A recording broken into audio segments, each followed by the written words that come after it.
अद्वियात के हवाले से जो कि हम खाते हैं और हम चाहते हैं कि फौरी तौर पर उनका असर हो जाए। जबकि एक दौर था कि जब इंसान छोटी छोटी बीमारियों मसलन बुखार, इन्फेक्शन और नज़ले ज़ुकाम जैसे छोटे अमराज में मुब्तला हो जाने से मर जाते थे। फिर 18वीं सदी में ये एंटीबायोटिक अद्वियात ऐजाद सामने आई और इंसान की एक बड़ी मुश्किल का हल निकल आया। लेकिन किसी भी चीज़ का ज़्यादा इस्तेमाल हमेशा कहा जा सकता है कि नुकसान का सबब बन सकता है, और कुछ ऐसा ही एंटीबायोटिक अद्वियात के साथ भी हुआ। पाकिस्तान में एंटीबायोटिक अद्वियात के इस्तेमाल में 65% इजाफा देखने में आया है, जबकि एंटीबायोटिक के फौरी नताइज की बिना पर पाकिस्तान में ज़्यादातर डॉक्टर्स छोटे छोटे अमराज मसलन नज़ला, ज़ुकाम, खांसी में भी भारी एंटीबायोटिक डोज लिख कर दे देते हैं, जिससे मरीज़ को वक्ती आराम तो मिल जाता है मगर उसके नुकसान का अंदाज़ा मरीज़ को बाद में होता है।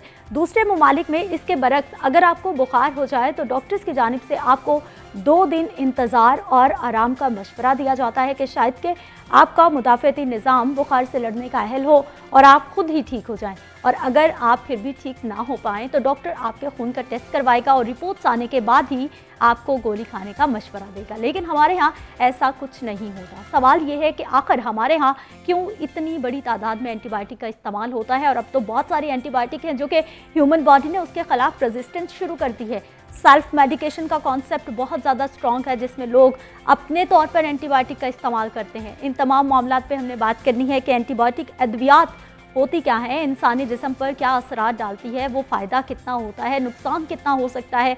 मेरे साथ मौजूद होंगे जी डॉक्टर खालिद महमूद साहब हैं, आप प्रोफेसर ऑफ मेडिसिन हैं, जिन्ना अस्पताल से आपका ताल्लुक़ है। सर प्रोग्राम में आपको खुश आमदीद कहते हैं।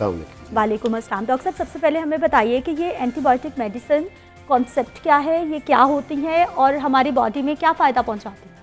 देखिए, जो एंटीबायोटिक्स हैं basically they are work against bacterias.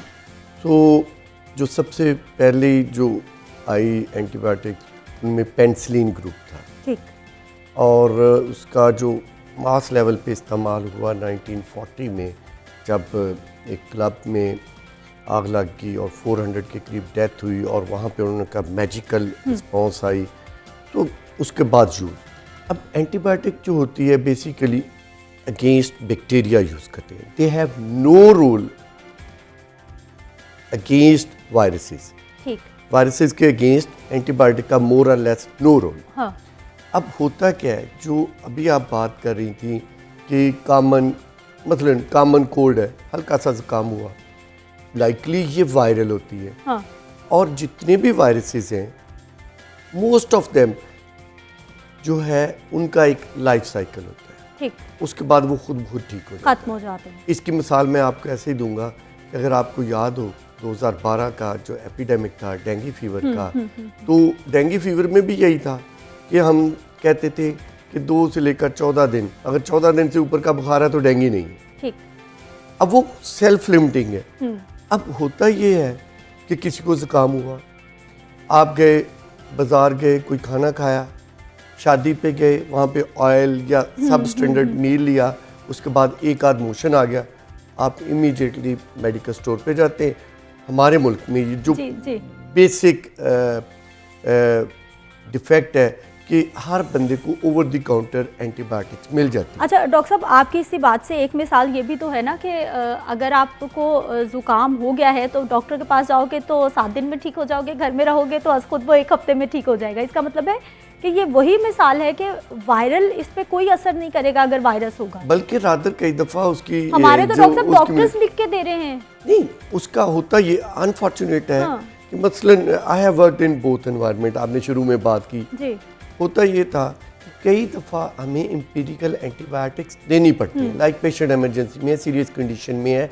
अब जो ब्लड टेस्ट है या सिंपल CBC है उसमें इन्फेक्शन शो हो जाता है अगर टोटल लिकोसाइट काउंट रेज्ड हो, या उसको फर्दर जो है ब्लड कल्चर करते हैं या यूरिन कल्चर करते हैं, जो बॉडी के फ्लूइड है उसका कल्चर किया जाता है।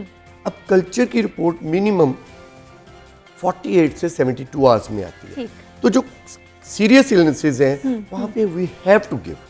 जब अच्छा होता ये कि हम उसका जो स्टैंडर्ड प्रोटोकॉल है कि आप वो ब्लड कल्चर सैंपल पहले ले लेते हैं, एम्पिरिकल एंटीबायोटिक शुरू कर देते हैं, जैसे ही उसका रिजल्ट आता है आप उसके अकॉर्डिंगली। अब हमारे यहाँ अनफॉर्चुनेट क्या है, हमारे यहाँ ब्लड टेस्ट तो करवाते ही नहीं, ठीक है। दूसरी बड़ी बात कि पूरी दुनिया में ओवर द काउंटर के आप मेडिकल स्टोर पे गए, उसे कहा जी मुझे दवाई दे दो, एंटीबायोटिक ओवर द काउंटर नहीं मिलती हमारे यहाँ तो हर गली मोहल्ले के स्टोर। अब हमारे यहाँ क्या है कि एक तो हर बंदा डॉक्टर है, बिल्कुल ठीक है, वो कहता है यार मेरा गला खराब हुआ सी, मैं ए दवाई लीती एंड आई क्योर्ड, अब यही दवाई खा लो। बिल्कुल ऐसा ही होता ये है कि उसी मरीज की, यानी कि ये स्टैंडर्ड प्रोटोकॉल है, एंटीबायोटिक के असूल ये है कि it should be given according to disease, फिर उसकी safety, efficacy, reliability, cost and side effect, ये सारी चीज़ें मद्देनजर रखनी है।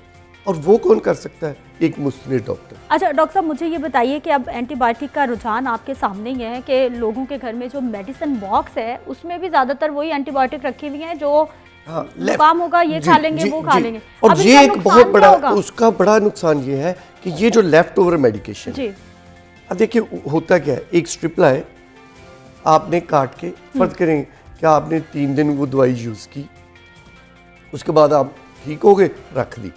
अब स्टैंडर्ड प्रोटोकॉल ये है कि अगर आपको दवाई कही गई है कि आपने 1 वीक लेनी है, यू मस्ट टेक। अब हुआ ये, अच्छा आपने 3 दिन ली, 3 दिन की दवाई रख ली, बिल्कुल ऐसा। अच्छा उसके बाद 6 महीने पड़ी रही, लेट्स उस दवाई की एक्सपायरी डेट नियर एक्सपायरी थी, उसके बाद पड़ी, उसके बाद ड्रग रिएक्शन के साथ हमारे पास एवरीडे इमरजेंसी में लोग आते हैं, ड्रग रिएक्शन की जो दवाई पड़ी हुई थी, प्लस एक तो वो एक्सपायर कर गई। इसका नुकसान क्या है कि जब वो दवाई एक्सपायर कर गई तो वो उस बैक्टीरिया के अगेंस्ट वैसे ही इफेक्टिव नहीं रही। ठीक।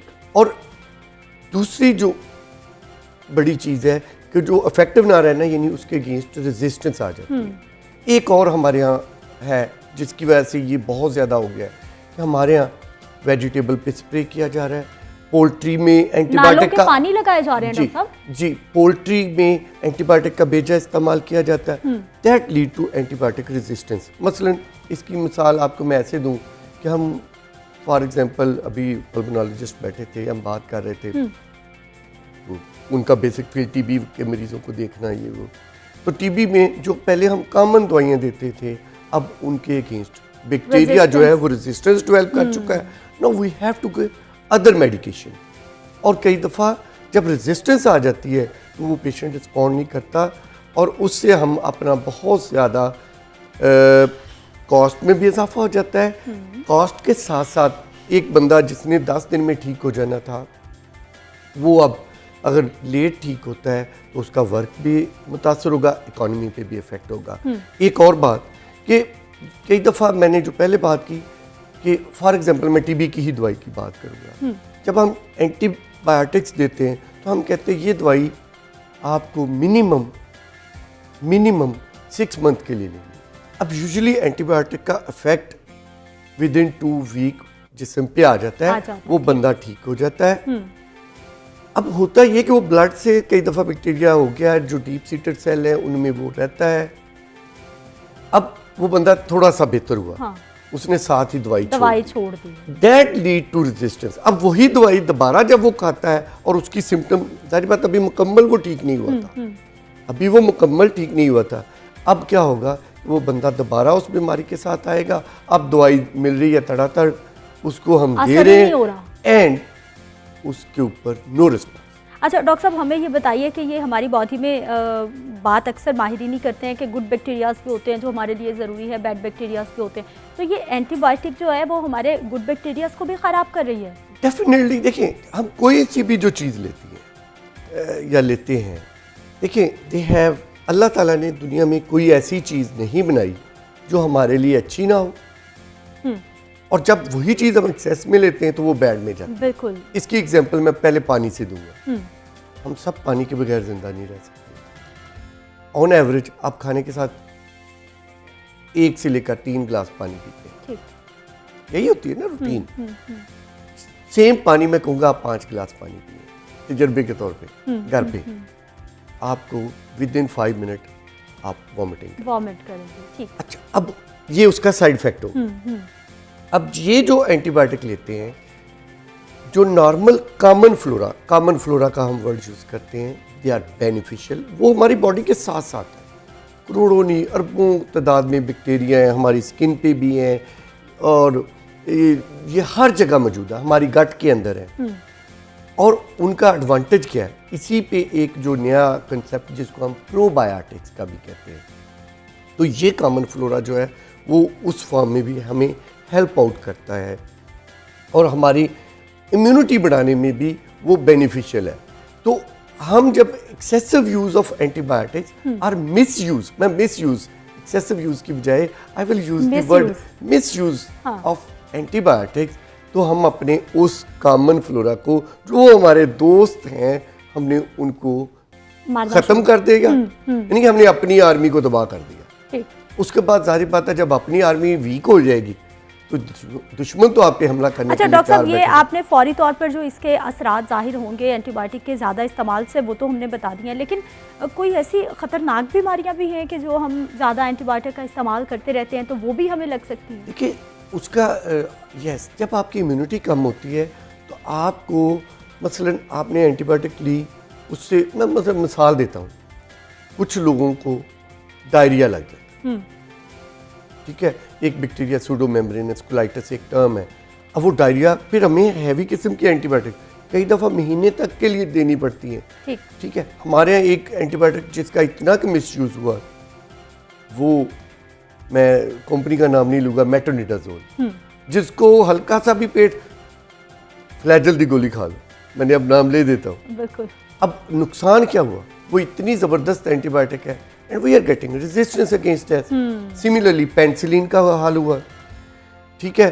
अब उसके बाद जो अगला ग्रुप है सेफ्ट्राहेक्सोन का, सेफेलोस्पोरिन का, हमने हर अस्पताल में यानी कि जहाँ इमरजेंसी में ये हल्का सा बुखार है सेफ्ट्राहेक्सोन टीका लगा, दैट इज ये हमारे पार्ट पे भी फिर ठीक है ना, ये मैं उसको अपने आप को बरिया जुम्मा नहीं, जो हमारे मैं हूँ या मेरी जूनियर टीम है, फिर हर गांव में एक कोएक बैठा, बिल्कुल शहरों में मौजूद है डॉक्टर। जिसको यकीन मानिए उसको अपना बीमारी का नाम भी नहीं, मेरे पास कई दफ़ा ऐसे हुए जानने दूर, डॉक्टर साहब अब मेरी सब स्पेशलिटी मैदा जिगर, अब वो पेट की दर्द के साथ, और डॉक्टर साहब वो एसिड पेप्टिकल, उनको उस बीमारी का नाम नहीं लेना आ रहा और वो अपने इलाके का सबसे मुश्किल 100 के करीब पेशेंट डेली देख रहे हैं, ठीक है। अब क्या होगा, वो लोहारी जाता है डब्बे एंटीबायोटिक के उठाता है, ठीक है, भर भर पुड़ियाँ बंद कर करके लोग देता है, तो वो बल्कि एक था कि एक आदमी के बारे में जो जाता है उसको एक कीड़ों की दवाई दे देता, तो कंपनी का ट्रैक्टर देखता है कि ये डॉक्टर जो है ये क्यों दे रहा है, वो उसके पास कहता है लेट्स सी, वो कहता है पहला बंदा गया, उसने देखा उसको हल्का सा वो आया, उसने कहा जी मुझे बुखार है, उसने वो दो दी, वो चला गया।